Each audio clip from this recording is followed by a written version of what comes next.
ورب الكعبة إني أعشق هذا الإنسان.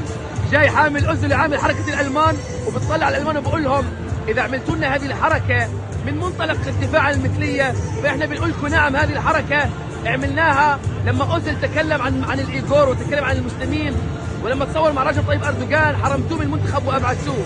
دكتور حمود يرفعها ويتجول في المدرجات ويرد على الألمان بقوة. هذا هو دكتور حمود الذي لا يخشى أحد. قوي قوي يا أبو سعد، قوي.